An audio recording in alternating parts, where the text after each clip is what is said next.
Right, let's speak now to Christine in Cumbria. Hi, Christine. Hello.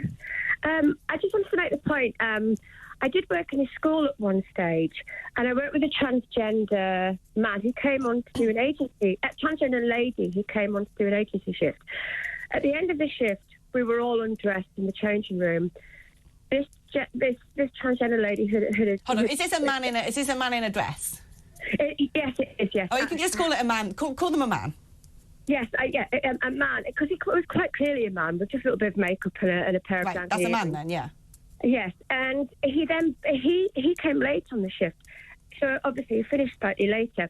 He then burst into the changing room. I had my pants and bra on, and there was an Asian Muslim lady who then immediately jumped into the toilet and locked the door. There were at least four other of us in there, and it made me feel really vulnerable. This is about 10 years ago, and really nobody knew what to say. He was married, he had 2 children, and he lived on an estate. And I'm not quite sure why that actually happened. Well, listen, now I don't know him, so we can't give him a right of reply, but I'll tell you what I think he sounds like. He sounds like a pervert to me. Well, it was really unusual. And the thing is, he had no consideration. He didn't have any empathy for any of the women who... He never said, do you mind? Because I think everybody would have said, could you just wait until we finish changing before you... And this but that's because he knows you would mind, because he's got a brain in his head. Did you say you work in the teaching profession?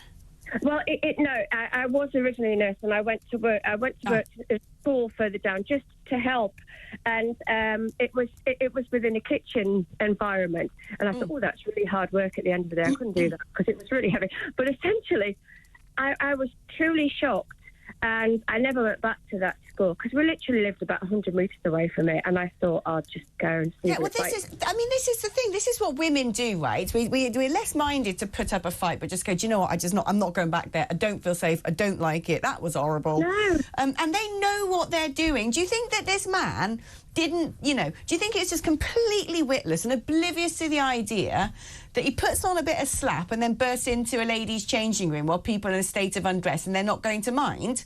Of course he knew they would. If he's got a brain cell, he knows that. Yes, I think he would have. But the thing is, now I would turn around and say, can you just hang on for a minute? But at the time, it was really shocking because obviously it was about 10 years ago. So this has been happening for at least 10 years. And only now, I think, people have stood up and said, no, we're not doing this anymore. Yeah, exactly, yeah. No, I agree. And women need to stand up, find their voice. I certainly need to find mine, and actually stand up for ourselves and say, this stops and this stops now. I decided at some point during 2024 that I wasn't playing woke games anymore. I'm not going to go along with it.